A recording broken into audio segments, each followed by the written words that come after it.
Isaías, capítulos 6 y 7. En el capítulo 6 se nos narra el llamado de Isaías. Si quisiéramos ver este libro de manera cronológica, bueno, hubiéramos pedido que este capítulo estuviera en el capítulo 1, ¿no? Ahí empieza el ministerio de Isaías. Sin embargo, Isaías no es la figura principal, ¿no? Y eso es lo que a veces nos cuesta a nosotros. Nosotros no somos la figura principal de la Biblia. La figura principal es Dios y su mensaje. Así que ya empezó Isaías con su mensaje y hasta el capítulo 6 se narra cómo fue que él inició este llamado de profeta.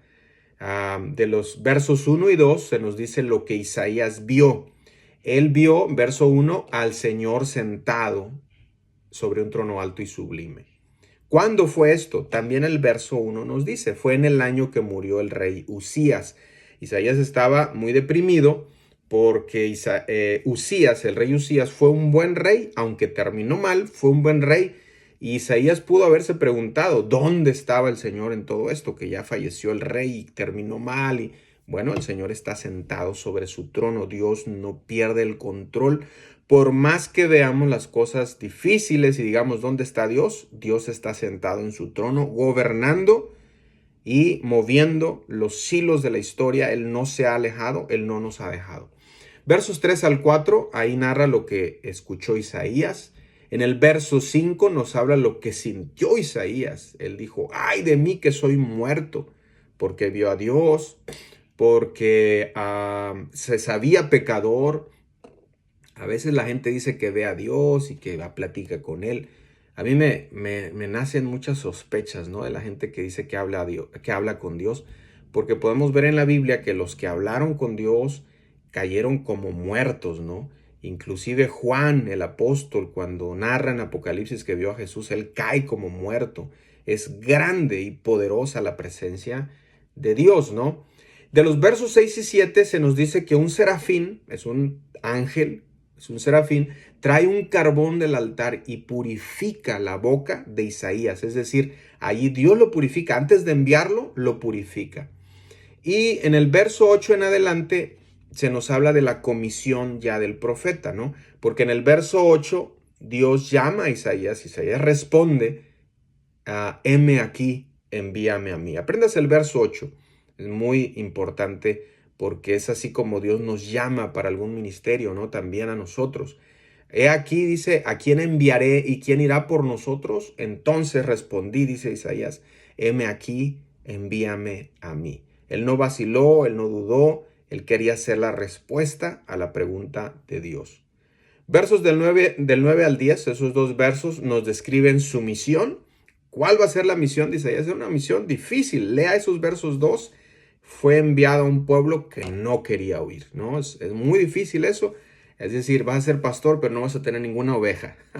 Vas a predicar, pero nadie va a convertirse. Entonces, esa es la misión de Isaías. Y versos del 11 al 13, Isaías le pregunta, ¿hasta cuándo, Señor? Esta es una pregunta lógica porque es una misión difícil. Tengo que predicar a los que no escuchan. Tengo que predicar a los que van a rechazar mi mensaje. ¿Hasta cuándo? Entonces Dios le dice, debes predicar hasta que venga la destrucción, pero no tan solo eso, le da una esperanza. Y si quedare aún en ella la 10ª parte, dice, esta volverá. Aunque el ministerio de Isaías era difícil, no carecía de esperanza.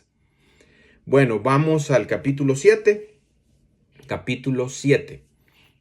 Aquí ya se nos narra a Isaías en acción, ¿verdad? Este es un capítulo 7, que usted lo puede encontrar detallado en Segundo de Reyes 16. Lo repito, en Segundo de Reyes 16 nos habla cuando Israel, el reino del norte, liderado por Peca, es su rey, se une a Resín, rey de Siria, una nación pagana. Imagínense cómo estaban de divididos los judíos, los israelitas, que el reino del norte se une con el rey de Siria para atacar a Judá, al reino del sur. Y entonces Isaías, Dios le da una palabra a Isaías para Acaz, el rey de Judá. Versos del 3 al 9. Le dice en el verso 4, y dile a Acaz, el rey de Judá, lo iban a atacar, recuerde, el reino del norte y a Siria los iba a atacar. y le dice en el verso 4, dile, guarda y repósate, no temas, no se turbe tu corazón a causa de estos dos cabos de tizón que humean. Ahora, no crea usted que Acaz, el rey de Judá, era un rey bueno, fue de los reyes más malos de Judá. Sin embargo, Dios estaba preservando a Judá. En el verso 9 le dice Dios a Acaz, y si vosotros no creyereis, de cierto no permaneceréis. Es decir, Dios desafió a Acaz diciéndole, no te preocupes por esta guerra que viene sobre ti del reino del norte y de Asiria, no te preocupes, yo voy a estar allí, pero si tú no crees, no vas a permanecer, ¿no? Y de los versos 10 al 12, Acaz se niega a pedir una señal. Isaías le dice, pide para ti señal. Y Acaz responde como que muy espiritual, ¿no? Le dice, no pediré y no tentaré a Jehová. Y uno lo lee y dice, wow, pero no, realmente no, porque Dios le está diciendo, pide una señal, ¿no? Cuando Dios nos dice, pide una señal, cuando Dios nos dice, pruébame, tenemos que hacerlo. Por eso, en una ocasión, Dios le dice al pueblo de Israel, probadme en esto, si no abriré yo las ventanas de los cielos. Es decir, que Acaz no quería tanto compromiso con Dios. Y lo vemos de los versos 13 al 16, porque entonces el Señor le dice, bueno, si tú no quieres señal, dice el verso 14, por tanto el Señor mismo os dará señal. Y aquí está la promesa del nacimiento virginal de nuestro Señor Jesucristo. Dice, he aquí, verso 14, la Virgen concebirá y dará a luz un hijo y llamará su nombre Emmanuel. Subraya ese verso porque está luego respaldado en Mateo 1:23. En Mateo 1:23, Mateo dice que esta profecía se cumple en Jesucristo. Y finalmente de los versos 17 al 25, Asiria, la nación en la que Acaz confiaba, también le traía ruina a Judá. A ver, pónganme atención. El reino del norte, con Peca, su rey, se había aliado al reino sirio, no asirio, porque son dos reinos, Asiria y Siria, ¿ok? Entonces el reino del norte se había aliado al reino sirio. Sin embargo, Acaz tenía su confianza y su esperanza en el reino asirio, que era otro reino. Y aquí en los versos del 17 al 25, Dios le dice, no confíes en ellos, confía en mí. Y aquí de los versos 17 al 25, Dios les dice todo lo que van a hacer estos asirios contra ellos, ¿no?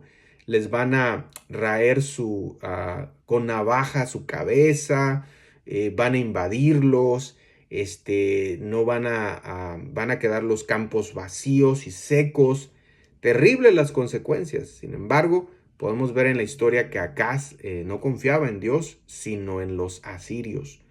Es importante preguntarnos en qué confías, en quién está tu esperanza, en el dinero, en qué está tu esperanza. Confía en Dios, confía en el Señor y entonces dice la Biblia que todo irá bien.